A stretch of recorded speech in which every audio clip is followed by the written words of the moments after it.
welcome to the 86th episode of the Head Kick KO podcast. Today we are here to preview UFC 281. And I'll tell you what, I'm excited. This is a great fight card, and I'm very excited to get into it. And what we've got planned for today is I'm just going to be talking about the fights, kind of what they mean in the larger sense of MMA, and I'm going to be discussing technically who I think will win, and I'm going to be making my predictions and entering them into Tapology. So my Tapology is public, I believe, so if you're interested, you can find all my picks on Tapology, and that is at Headkick KO Podcast. All right, let's get right into it with the main event, Israel Adesanya versus Alex Pereira. Now, this is probably the two best strikers that we have seen square off in the UFC octagon fighting one another.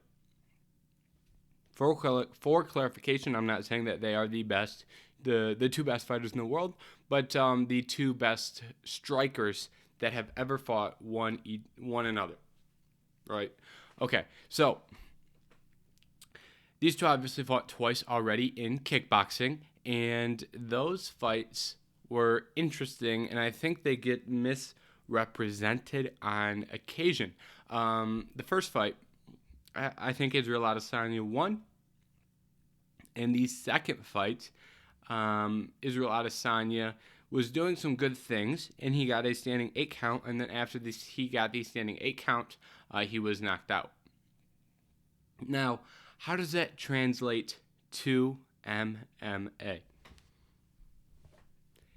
There are two fundamental things that are bigger or that are different in MMA than kickboxing, and you know this.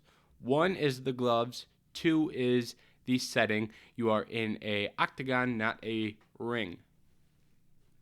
Now, I think the thing that a lot of people like to talk about is the gloves. I'm not so sure that makes that big of a difference in this fight. One, because neither of these guys really rely on a high guard or their hands to be successful defensively. We see each of these guys rely on head movement, managing range, moving with shots, rolling their shoulders, blocking, framing, and it's less high guard, less hammer blocks, the things that would really be helped and beneficial by 8-ounce gloves. I think we've seen both of these guys be successful defensively without them, so I'm not worried about that. I think the cage is the underrated thing that a lot of people are not taking into account. The shape of a cage is much different than the shape of a ring, and that's obviously very simple to understand. But what a lot of people don't, I think it's a very easy concept to understand, actually, but one that I don't see that many people talk about is the fact that it's so much easier to cut somebody off in a ring than it is in an octagon. The fighter that is pressuring forward can be more successful in a ring than an octagon. For example, if you're pressuring forward and you're getting someone to go across the ropes and you're following them, imagine this, ropes here, and you're following them, right? We got one person with their back up against the ropes and the other person following. They eventually run into a corner, and they get trapped in the corner, and once you're in the corner, it is hard to leave the corner. And I'm not an expert in cutting off the ring because I'm not a huge kickboxing or boxing fan. I'm an MMA fan, and I have an MMA podcast, and 99% of the fights that I have watched have taken place in some form of octagon. But the basic structure is so much different as to where you don't run into that corner. You won't be trapped into a corner. You can just keep going. You can keep going all day. And it is easier to circle out and manage that distance and understand where the cage is at for someone like Israel Adesanya, because he has the experience of fighting in a cage. He's got more cage fights, and I think that is a big factor that is not being discussed. Israel Adesanya, I think, will feel much more comfortable when he is backed up against the fence. Or if he's pressuring forward a lot and he's got Pereira on the back foot, I think he will be much more successful at cutting off the cage. But I don't think Alex Pereira can cut off the cage and keep Israel Adesanya really sectioned off in a portion of the cage. I have a hard time seeing that happening. That doesn't mean he won't be successful, but I think that is one aspect of this fight that is going under the radar. Now, a couple other things with this fight from a technical standpoint. Both of these guys, I could talk for ages about both of these guys and their striking and their style with their striking. So bear with me if you feel like this gets a little bit ranty, because I've got a lot going on in the noggin here. Now, we'll start with Pereira. For Pereira, he does a really good job of circling to his left and catching guys with his lead shots, right? He has such good circular movement, and what that does is that pulls guys into shots. So that creates what the biggest thing he does is kick to the body with his lead leg as guys are circling into that kick. That's one thing that he does absolutely tremendously. Another thing he really does well is he can mix that up and go to different levels with that. He can kick to the head from that lead leg as guys are moving in, and he can also throw some hooks, but the lead kick to the body is the go-to. I'm not saying that circular movement is the only way he moves, because that isn't necessarily true. He's good at he circles to the left. I don't see him circle to the right as often. I'm not necessarily sure why, but that is just something I haven't seen as much of. But he does move well forward and backwards, but the circular movement to the left I think is really interesting, and it was something that stood out to me while I was watching film. Now, for Pereira, his game is pretty kick-heavy and how do I word this? And straights and jabs heavy until it's not.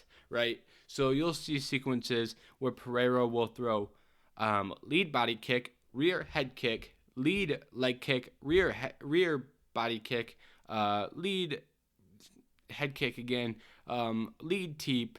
So it'll just be kicks from different angles, different positions, different slots, and he's just constantly mixing in. He'll go kick, kick, kick, kick, kick. And it's so very effective, and he's piecing you apart with those kicks because it's so hard to defend, right? Are you blocking this head kick?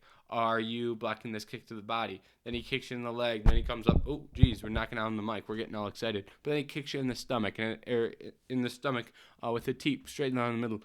And it's a really crazy to have to block all those kicks. He gets the hands going too. If he's not throwing kicks, you're right, it's a good jab. He's got a good jab. He'll mix in great 1-2. Now the hooks. The hooks are interesting because I don't think he throws them as frequently, but when he does, good grief, they're powerful. And he throws them from different positions. He's got a great lead check that has been on display several times. I think the best example of that was when he countered a dude on the original scene at the LFA. I think that was a great example of a lead counter hook.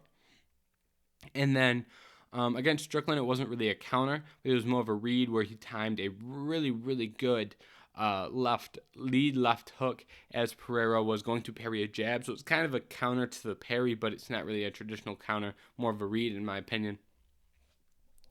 And another thing he does is he'll punch around the high guard with his hooks. So if you're just sitting here camping, with the high guard, he just punches around it, and he's knocking you around. Hitting you in the ear, hitting you in the temple, in the back, not in the back of the head, but like near the back of the head. All great things that he does on the feet, striking wise. Israel Adesanya is. You could boil down his game, depending on which fight you watch, you could boil down his game in a lot of different ways. Maybe you say he just throws that jab and that lead leg kick. Excuse me, not lead leg kick, but he's beating up on your lead leg with kicks. And maybe you think that is his only thing that he can do, which I don't think that is really true. I think Israel Adesanya excels at getting into at being in a deep combination. and I think the finish and knockdowns against Robert Whittaker are a great example of this, where we're getting in exchanges, and he's countering so well, and he's not getting hit at all. I think those are some great examples of some things he can do with his hands, right? But the thing about Israel Adesanya is he comes in with a great game plan to win and a great feel for the fight, right? I think he knows when he's in there, when he's winning, when he's in control. I think I won that round. I think I lost this round. I think he has a good feeling of doing just enough to win a round. And that helps him on the judges' scorecards. I think he has a great feeling for that. Now, in the grappling, I think this is very interesting because I think Israel Adesanya has better jiu-jitsu if I had to guess.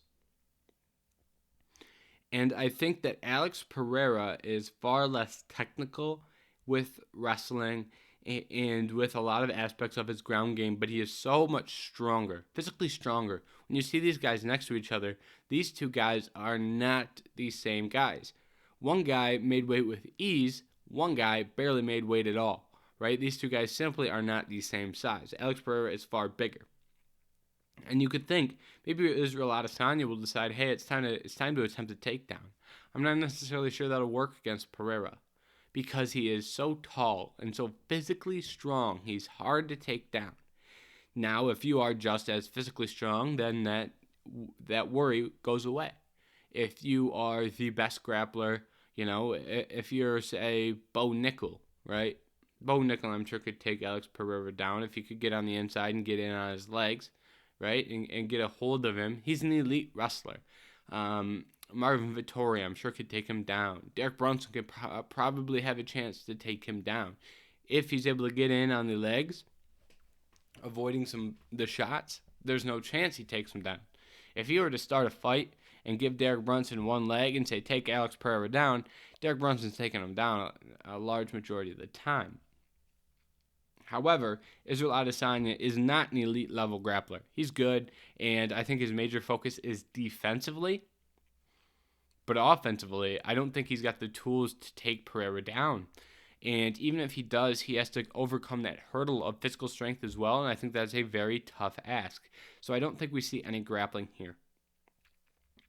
One thing that I do see, and I do find really interesting, is that Pereira is so good at throwing knees in the clinch. He's so good at engaging. He'll often do this, I don't really know what the position's called, but he'll get like a good grip on the arm.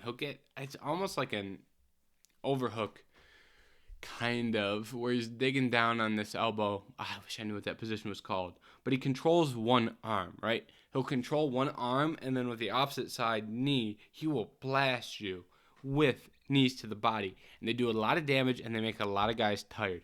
I think that is a thing that he may be able to do in this fight that could lead him to some success, because if you can hit Izzy with some shots to the body that make him tired, I think that is a good way to attack him. Now, what else do we have here? Okay, prediction. What do I see happening?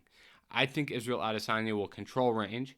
I think Israel Adesanya has better movement. I think he will be able to stay away from the powerful strikes of Alex Pereira.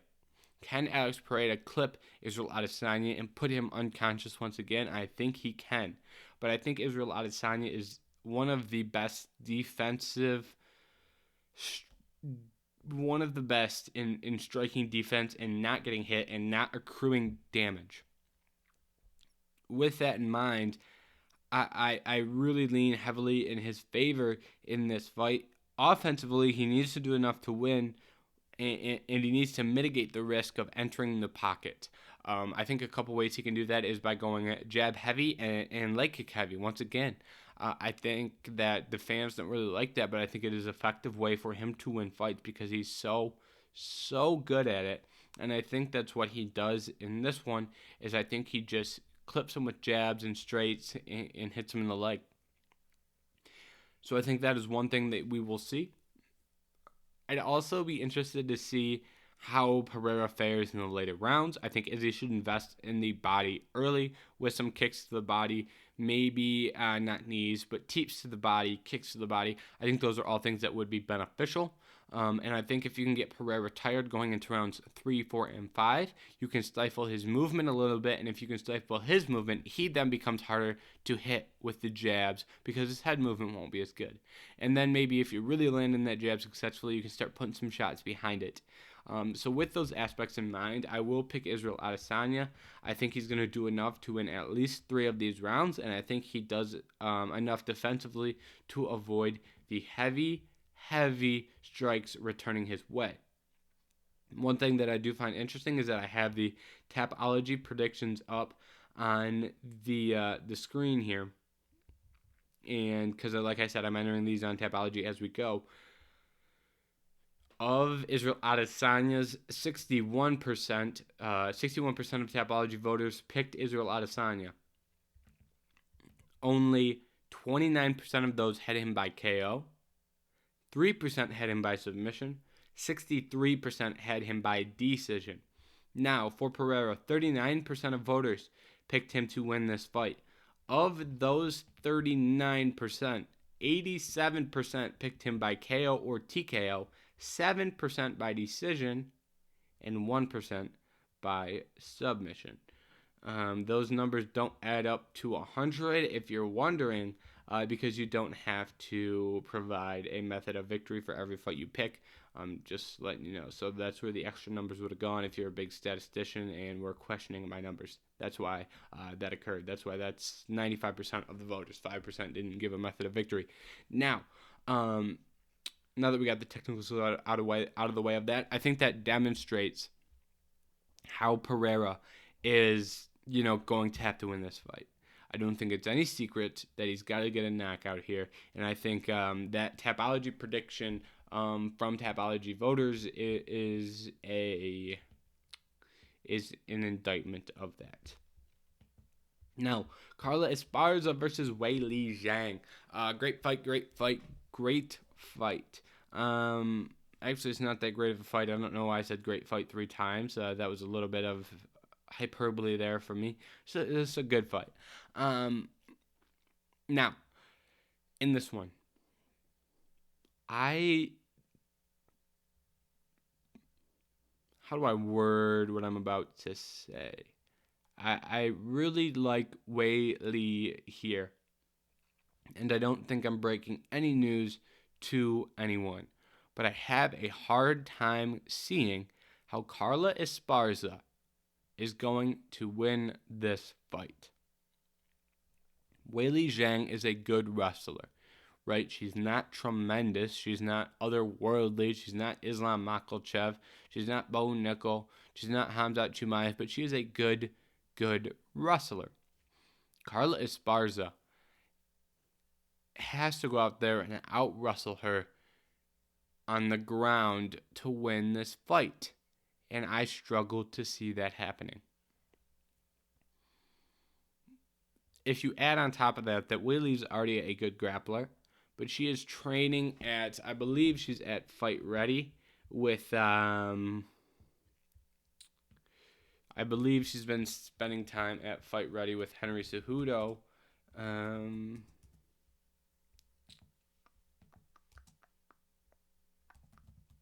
I sure hope she is. Yeah. That's not her main gym, but she has been spending time with Henry Cejudo. Okay. Now. Okay. That's one guy that can really help you in the wrestling. So I think that is one important thing in this as well. Secondly, Weili Zhang is so much physically stronger. This is another fight where we have one fighter with a clear physical advantage. Now, when this fight is going to be a lot more grappling oriented, so I think that will play a bigger role in this fight. Weili Zhang is going to be far bigger, so I think that will help her withstand the wrestling and the takedowns of Carla Esparza. Now, when this fight is standing, right, we already laid out that it's going to be tough for Carla to get a takedown, and hold Weili down. But if Carla does not get takedowns, what happens? Do you want to see Carla Esparza? If you're Carla Esparza's coaches, do you want to see Carla Esparza exchanging with Weili Zhang? Do you want to see that? I sure don't. I really don't. I think while this fight is standing, Weili will be the 10 times better of a striker, and I think she will land powerful shots that really hurt Carla Esparza. So, I am going to go Weili Zhang, and I think she gets a KO in round 2. I think she does good against the grappling, and eventually lands power strikes. Now, this is the fight that everybody's excited for. Michael Chandler versus Dustin Poirier. Wow. The only thing I don't like about this fight is that it's 3 rounds. Give us 5 rounds, UFC. Give us 5 rounds. This is a 5-round fight. Give it to us. Give it to us. Anyways, looking at this fight, we're gonna start on the side of Chandler. Chandler is interesting to me because how does Chandler fight? What Michael Chandler do we see? Do we see wrestler Michael Chandler go out there and try and take Poirier down early? Do we see him try and get do we see him try and get Poirier to the ground? Do we see him try and land some ground and pound? Do we see him try and control Poirier? Or do we see Michael Chandler come in and go, oh boy, it's going to be a war? If Michael Chandler decides this is going to be a war, it's going to be a war. Now, I think we get the second option there. I think Michael Chandler makes it a war. I think Michael Chandler goes out there knowing that he's here to entertain the fans, and I think he throws all caution to the wind, and I think he does whatever he can to get himself another fight of the year.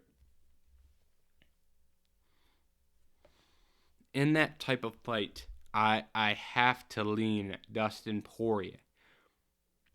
First of all, I have a lot of reasons, actually. First of all, when you look at Dustin Poirier's skill set, I think he can be a lot more successful in that type of fight because he can have more constant output. He can put together consistent 2, 3, 4 punch combinations that land and all deal damage. I don't think Michael Chandler is as successful in that regard.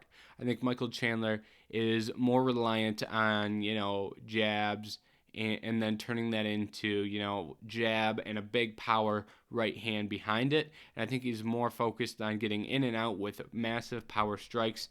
I like Dustin Poirier being able to hang in the pocket and exchange. And I think if they're hanging in the pocket and exchanging, I think Poirier touches Michael Chandler on the chin a lot more than Michael Chandler touches Dustin Poirier on the chin. Now, Chandler is quicker and does have more power, though.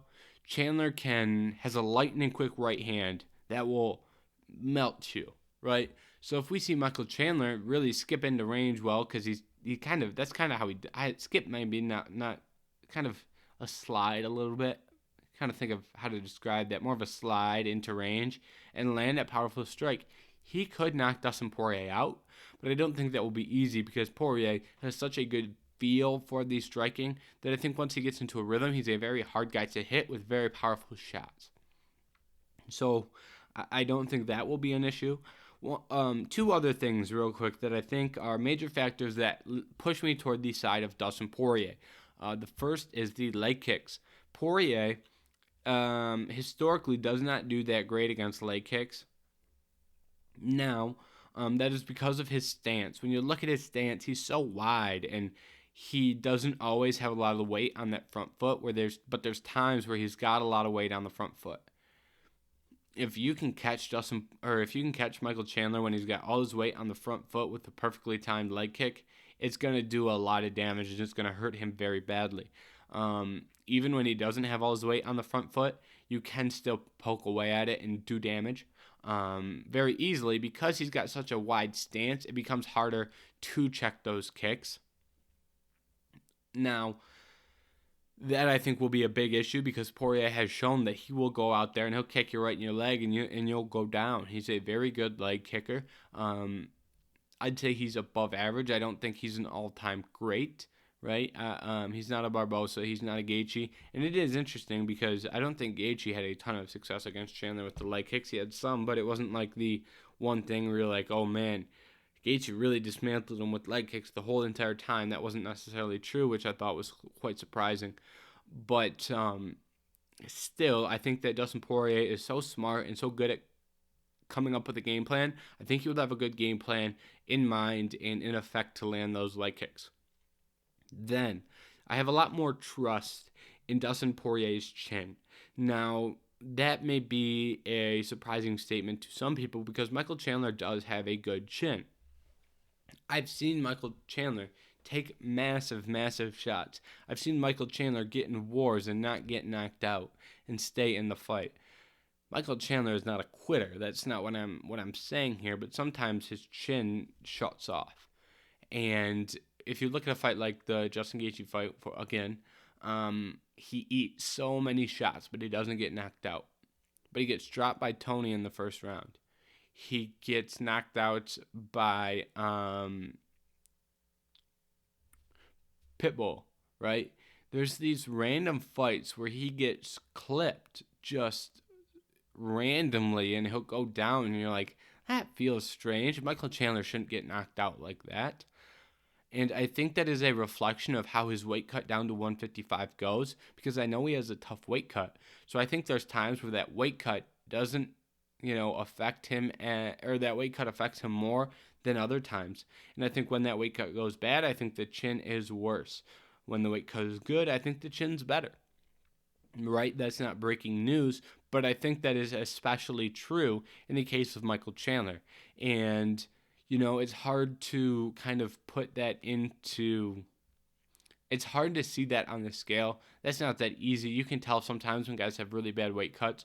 But for someone who's always cutting a ton of weight, I didn't look too much in depth as to, I think he had a bad weight cut here. I think he had a good one here. Someone like Chandler, he's going to look like crap every time he steps on the scale to make 155 pounds because he's so big. So I don't put a lot of stock into figuring that out beforehand. I think that is something that was more evident after the fight. So that is one more thing that concerns me. The chin factor wasn't what led me to pick Dustin Poirier, but I do think that is something that needs to be discussed and something that pushes me further on the side of Poirier. So I think I really like Michael Chandler, and I think he's really good in this division, and I think he can do a lot of things successful in a lot of fights. But in this type of fight, I think this is a bad matchup for Michael Chandler. So I'm going to take Dustin Poirier, and I'm going to take Poirier by decision. But I almost picked him by knockout. I was really close. I was teetering back and forth. There was a lot going on in my mind over the past 2 or 3 days trying to determine whether it actually started with, like, a week ago. I was like, Chandler or Poirier. I'm going back and forth in my mind. And then I'm like, all right, I'm leaning Poirier. And then I was like, Poirier by decision. I slowly became more confident in Poirier. Then I was like, all right, is it Poirier by decision or Poirier by KO? And then I was like, oh, well, I think it's KO. And then I was like, no, I'm leaning decision. And then I'm ultimately sticking with decision. 62% of the Tapology voters have him by KO, 30% by decision. That's interesting. I would have thought that ratio would have been flipped. So that was kind of my thought process on that. I gave you a lot of information there, just not even thinking at this point. The words are just coming out of my mouth. That's what happens when I get excited about fights. Words just spew out of the mouth. Now, moving on. Well, quite long for 3 fights, but it's all right. Chris Gutierrez versus Frankie Edgar. Frankie Edgar, absolute legend. Legend Frankie Edgar is. Legend. Bad things happen to legends when they are leaving this sport. If you look at guys who are on their way out, they don't get given good matchups. It just doesn't happen. You know, I think the UFC sees something here, and they know that Chris Gutierrez is going to go put Frankie Edgar out. And I think it's unfortunate because I'm a big fan of Frankie Edgar, but I'm really liking Chris Gutierrez in this fight. When you look at Frankie Edgar, there's some things that he does really, really well. Good movement, good boxing. He'll put his hands together. He'll get inside. He'll land a takedown. He does some of those things very, very, very well. In his heyday, he was one of the most durable fighters that you would ever imagine. But that same durability is not there. Those shots that were landed by Sandhagen and Marlon Vera and some others, if you want to go back further, those were shots that would have put out a lot of fighters. But ultimately, the speed and the ability to avoid big shots and the ability to withstand big shots, I think, are all decreasing. Chris Gutierrez is a really good striker. He isn't the most tremendously powerful guy on the roster, but he's got good hands. He can put strikes together. He can maintain range, and he has some of the best leg kicks in that division.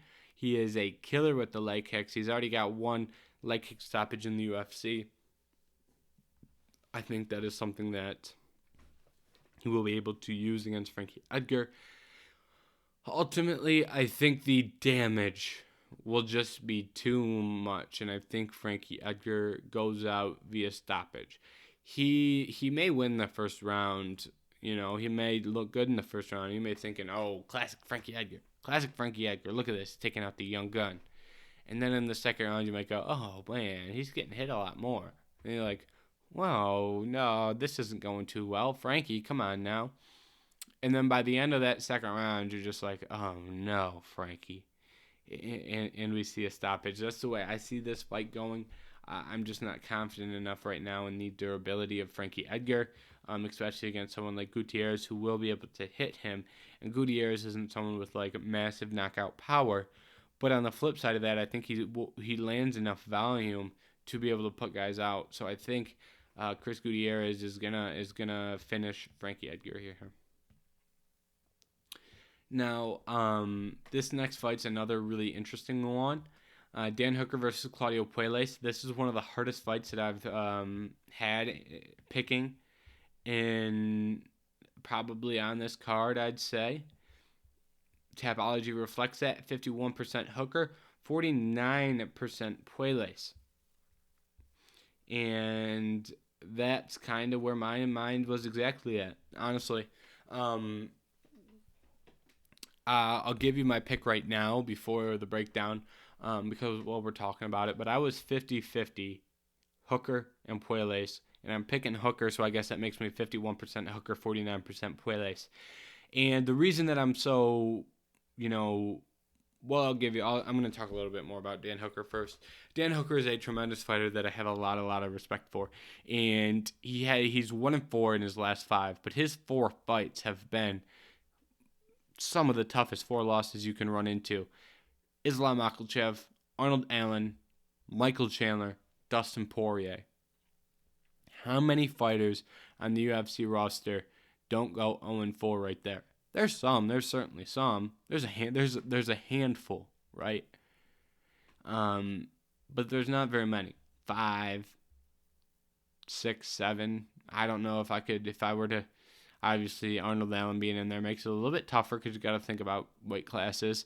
But even if you take Arnold Allen out of there, how many lightweights are on the roster that beat one of Chandler, Poirier, Makhachev if they fight all 3 in a row?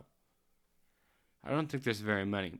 Like I said, I think you could probably find 3.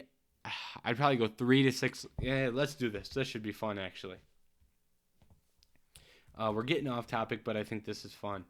You may think this is ridiculous. Maybe you're like, oh, move on. How many fighters on the UFC Raw in the lightweight division beat one of Makhachev, Poirier, Chandler?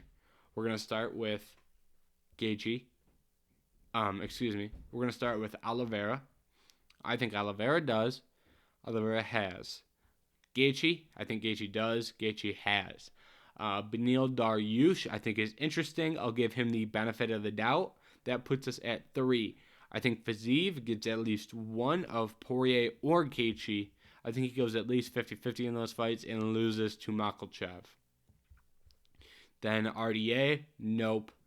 Then you're looking at Mateusz Gamrot, Arman Tsarukyan, Jalen Turner, Damir Ismagulov, Dan Hooker, Conor McGregor, Tony Ferguson, Grant Dawson.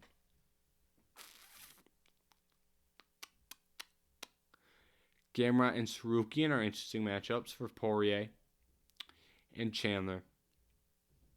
They might be able to get it done, and I'm not 100% sure. I'd be more confident in Jalen Turner. I love me some Jalen Turner. Big Jalen Turner guy. I'll give Jalen Turner. I don't think Damir Ismagulov does. Conor McGregor may be able to beat Justin Gaethje. I don't think he has a chance against either of the other two. Okay, you get what you get the point I'm making here. We got off topic. I hope you enjoyed that. But like does Claudio Puelles beat one of those 3 guys? No. Nope. Claudio Puelles gets worked by all 3 of those guys. At least right now. Maybe in 5 years he can beat them. But right now, Puelles is getting worked by all 3 of those guys, maybe even worse than Hooker did in some of those cases. The Hooker fight with Poirier was an all-time great fight, and he almost won that, so that was a good fight from him. But nonetheless. Now, for this fight, we're getting off topic again. Stick on topic. Can Puelles get the takedown? I think that's simply what this comes down to.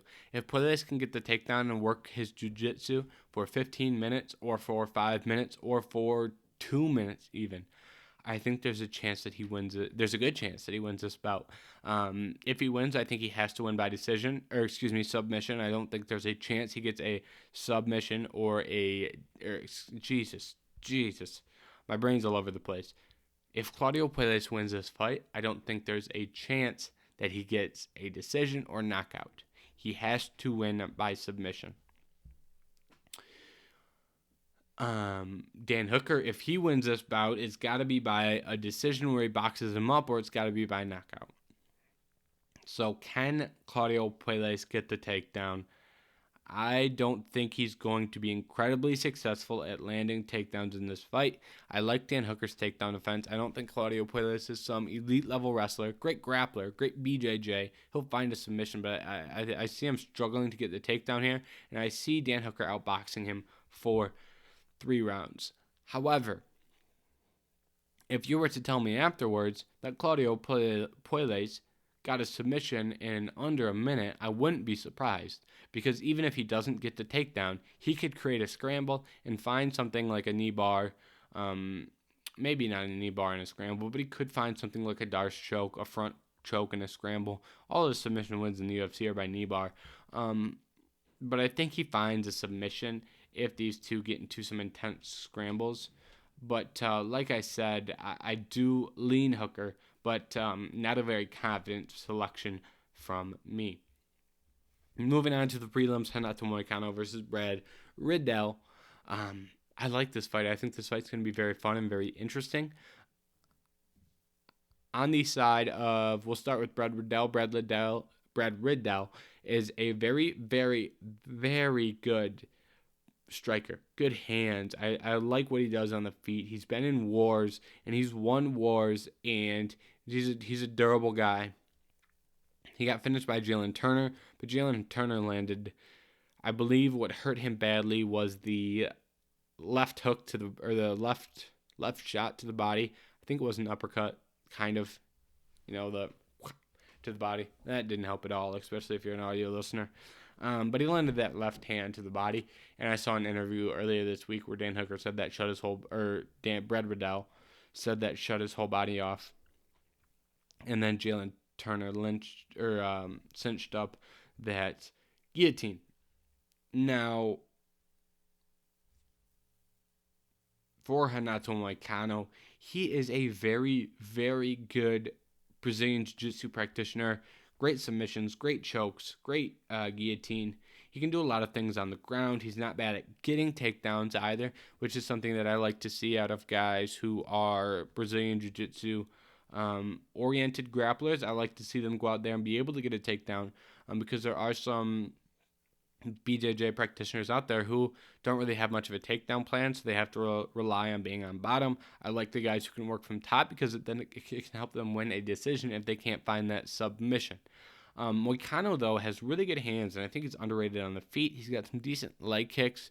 My issue with Moicano is that he's not all that durable on the feet. I think I could see Brad Riddell really clipping Renato Moicano badly. However, in this fight, I'm going to lean Moicano because I think in the striking, I think Moicano's striking is a lot closer to Brad Riddell's striking than Brad Riddell's grappling is to Renato Moicano. And I wouldn't be surprised if we see Brad Riddell attempt a takedown here and Renato Moicano lands a submission. At the same time, those takedowns at Brad Riddell likes to mix in takedowns, and I think some of those could be taken away by the grappling of Moicano. So I'm going to go Moicano by decision. Man, we've got a lot of fights left. And we are running deep, so we're going to start picking up the pace. Dominic Reyes versus Ryan Spann. Dominic Reyes. 3 fights in a row he's lost. John Jones, Jan Blachowicz, and Yuri Prochazka. Similar position to Dan Hooker in a way of find me one light heavyweight on the roster that can beat all 3 of those guys back to back to back. Or beat one of those guys even. I think you're not coming out with a lot of names. I think, lightweight, we were able to find some names. Light heavyweight, there's a chance you find Magomed Ankalaev, Jamal Hill, and Alexander Rakic. Maybe one of those, Glover Teixeira. Glover Teixeira would get at least one win. But the other 3, I'm not even incredibly confident that all 3 of those guys win those bouts. So maybe there's only one guy on the roster who wouldn't go 0-3 with that fight type of strength of schedule. Regardless, Dominic Reyes is good, right? Very good, but he's taken a lot of shots. The fight with John Jones, he didn't take a lot of damage, but man, Jan Blachowicz beat the crap out of him, and man, Yuri Prochazka beat the crap out of him. He took time off, which I do like to see, and I think that is beneficial.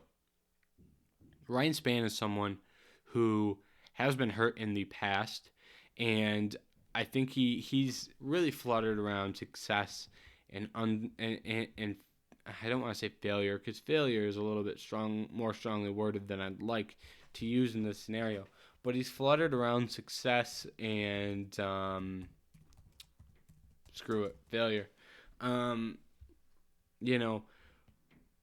Win in his last bout against Ian Cutelaba. Before that, lost to Anthony Smith. Before that, win against Misha Kirkunov. Lost to Johnny Walker. Win against Sam Alvey. Win against Devin Clark. Win against Nogueira. Win against Spann. So some good wins in there, but Johnny Walker, bad loss. Couldn't finish Sam Alvey. Not great. Anthony Smith is very, very good, so maybe we'll cut him some slack there. But, Dominic Reyes is just as good as Anthony Smith, maybe a little bit better, maybe a little worse. He's right in that range of fighter. Different fighters, obviously. And ultimately, I think someone's going to get finished here, and I think someone's going to get finished quickly.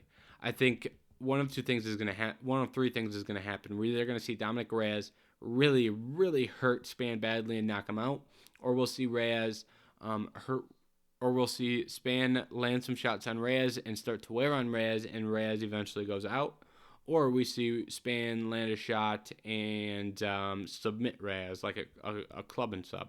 I think those are our options here.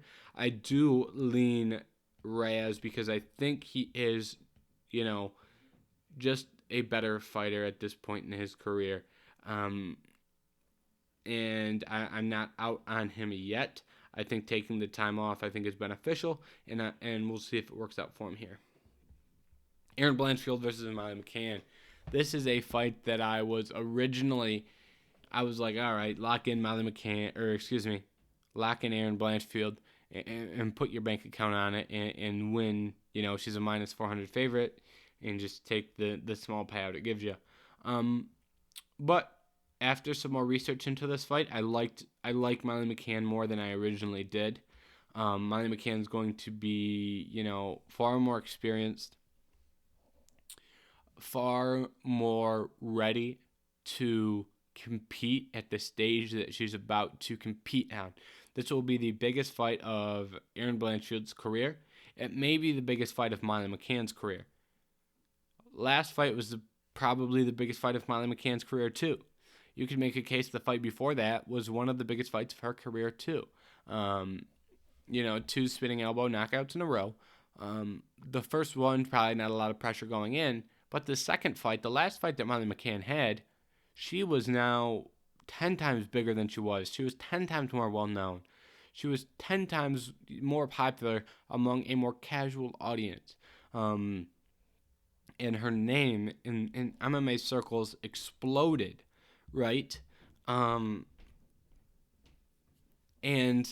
then she goes into her last bout with Hannah Goldie. I don't think Hannah Goldie is some tremendous fighter, and I was fairly confident that Molly McCann was going to win that fight. But the pressure of that moment, I imagine, for Molly McCann was very big and very, you could probably feel it. In this fight with Aaron Blanchfield, Madison Square Garden, you're fighting one of the most popular female fighters on the roster, Molly McCann.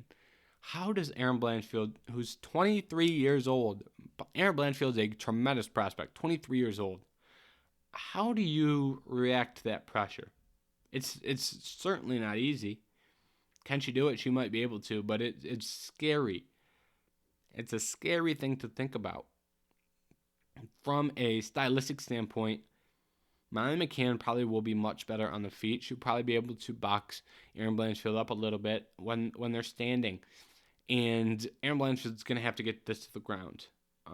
When it's on the ground, I think she can do a good job. And you can pinpoint fights and pick and choose how confident you are in Aaron Blanchfield being successful in this bout. If you look at the Miranda Maverick bout, you probably say Aaron Blanchfield wins this fight 10 out of 10 times. If you watch the J.J. Aldrich fight between Aaron Blanchfield and J.J. Aldrich, you're probably a lot more confident in McCann. If you watch McCann's fight with Talia Santos, you're probably far more confident in Aaron Blanchfield. If you watch McCann against Hannah Goldie and Luina Carolina, you're probably a lot more confident in McCann.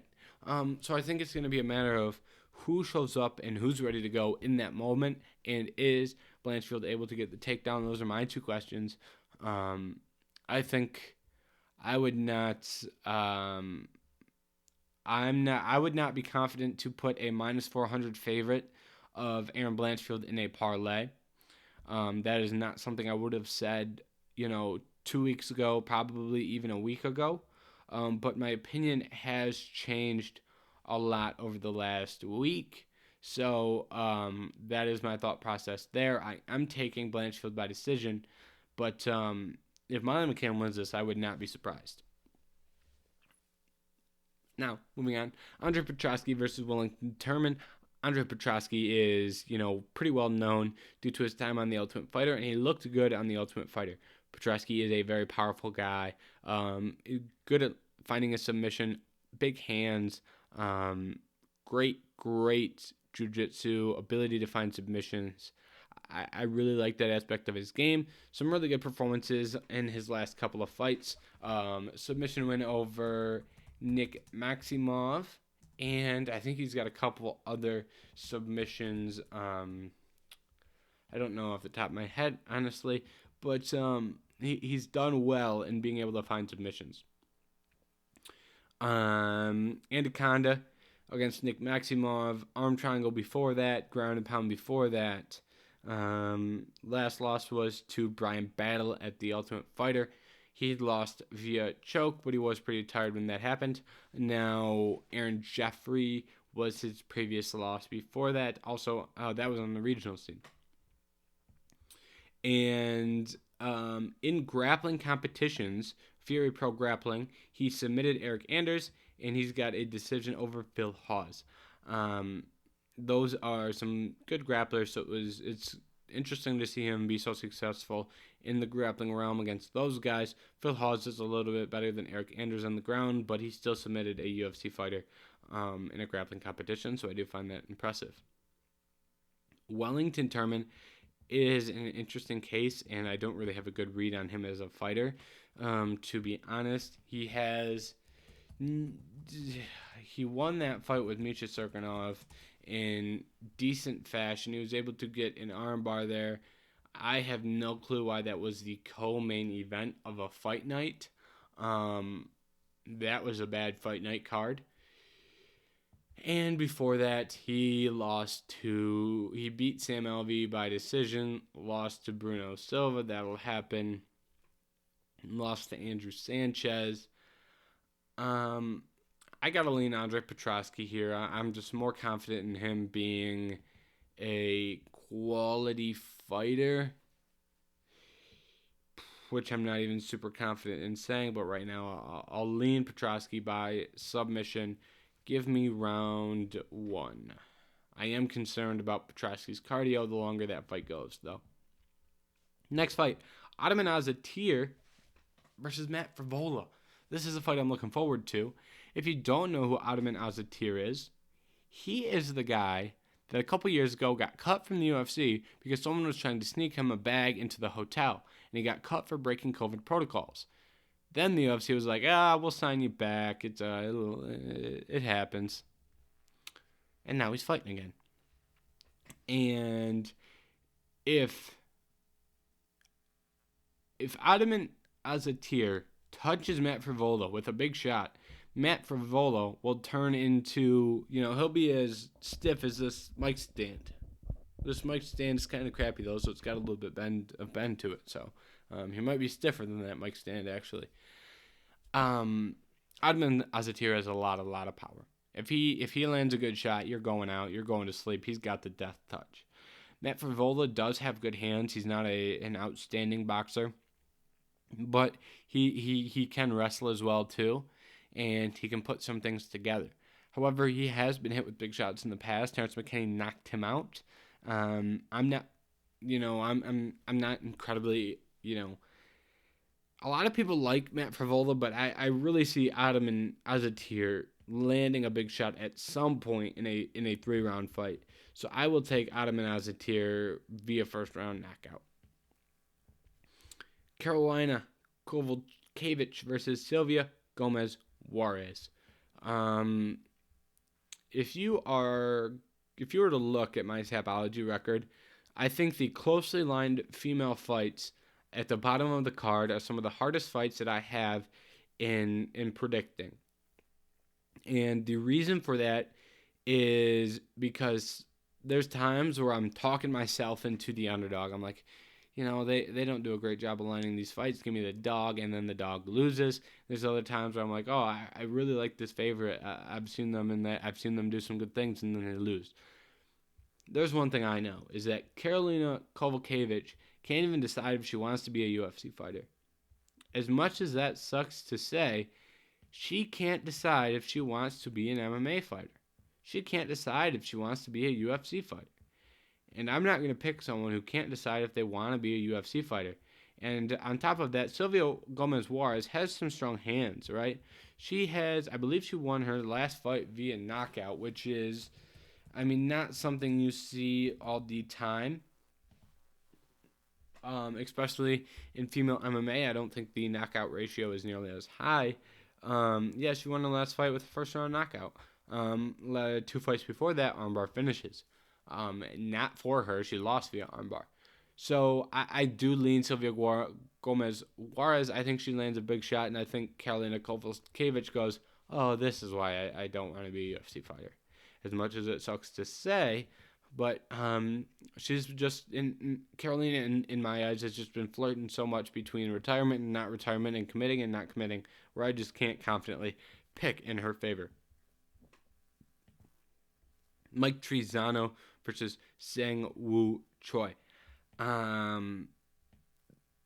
This fight is interesting, and I think this should be a fairly good stand-up fight. These two should trade a little bit. Who do I think wins? I had Chung Soo Woo or Chung. Okay, here's a rant that I have.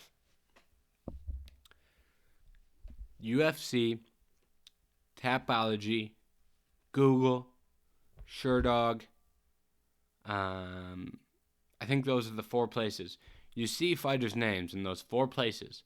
Can we have the same name in all 4 places? I mean, it's ridiculous. It's honestly absurd. Sang Woo Choi is his name on Tapology. You go over to Google, and they'll tell you it's Choi Swang Woo. And same for Weili Zhang. Some places it's Weili Zhang. Some people it's Zhang Weili. Can we just agree, right? Can someone just ask her what she would like to be put on all of those things, and we can figure it out? I honestly don't know. I just want it to be uniform here. Can we just figure it out so we all know what to call everybody instead of getting people's names backwards? It's frustrating. Anyways, end of rant. I was on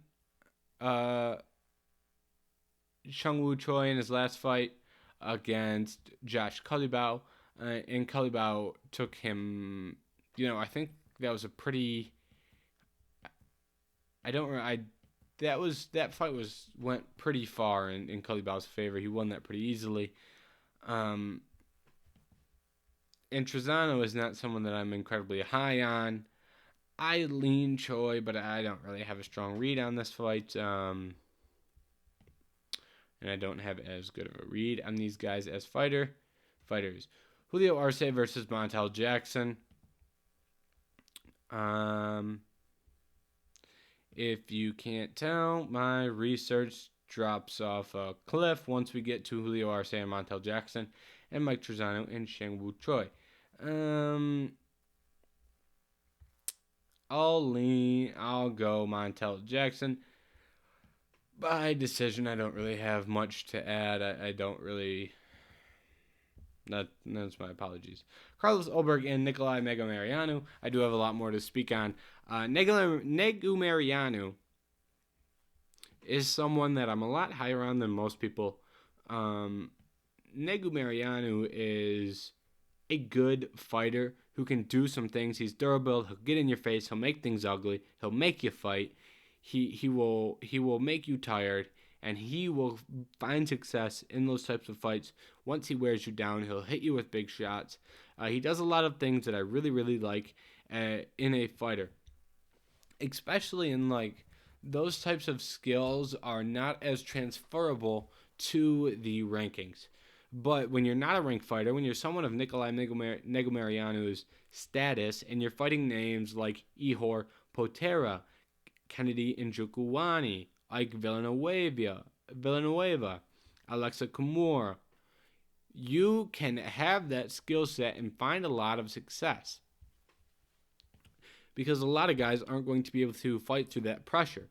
Nikolai Negumereanu is someone who can be in the UFC for a long time and never sniff the rankings, but he'll beat a lot of fighters, and he'll probably have over a 50% win percentage. Carlos Ulberg, on the other hand, is someone who's incredibly hard to read from how good is this guy. He has a lot of power, and he is incredibly good at striking. And when he touches you, you can go out, unless you're Kennedy Njokuani, and I believe that was Kennedy Njokuani, who you just somehow eat all of his big strikes until he gets tired, and then you get a finish. But, in this fight, I'm not sure that Nikolai Negumereanu will be able to eat all of those shots. I think it comes a time where you can only be so durable in a lot of these spots.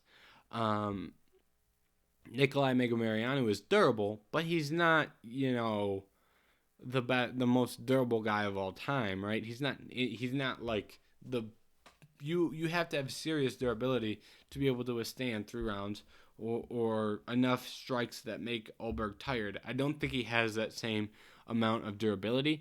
I think if he can make this, I think if he can get a couple takedowns or at least get this in the clinch, he could wear on Ulberg early. But I do think Ulberg will land the shot that is able to put Nikolai Negumereanu out.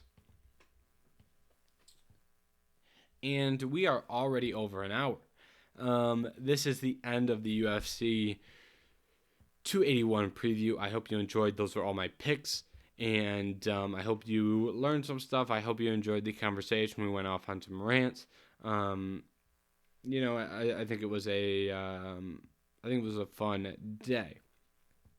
I was going to talk about last week's card because there was no podcast last week. I kind of planned on pushing those two together and just making one episode, but I don't want this to go on too long because we're already sitting at an hour. So I'll give you. There isn't really a lot there. Lemos looked really good. I'm not sure that she deserves a title fight next. I wouldn't complain if the UFC gave it to her though. Neil Magny versus Daniel Rodriguez. Surprised Neil Magny was able to find a finish. Wasn't that impressed with Daniel Rodriguez. I think he was still injured a little bit from the injury that he had a couple of months ago. Derek Minner versus Shai Yailan. This is another guy whose name is different depending on where you look. Sorry. And who knows what's going on with that fight. I think Derek Minner was injured going into that, and I think someone told someone, and someone put a big bet that he was probably going to get finished because he was injured. And his head coach just so happens to be James Krause. Not casting blame, but I find it interesting. Grant Dawson looked great. I'm not sure that he deserved to be ranked. I think he needs to fight one more person outside of the rankings before he should have got that ranking. If Claudio Puelles wins, I think Puelles versus Dawson was a good fight to book. Tagir Ulanbekov looked good. Nate Maness, please don't make that guy fight another Dagestani wrestler that's friends with Habib. That's too much, right? He's already done it. He's done it more than once. He doesn't need to do it again. Miranda Maverick looked good again. Mario Bautista, incredible. Polyana Viana, incredible. Jenny Munoz, not as good. Didn't look as good as Bautista or Viana. Still looked good. Hadley got things back on track, and Tamiris Vidal got herself a good finish. So those are just kind of my basic thoughts. Won't stay too long because this episode is already too long. I have nothing else. I'll be back on Sunday with a breakdown of this card. Thank you so much for watching the Head Kick KO podcast. Goodbye.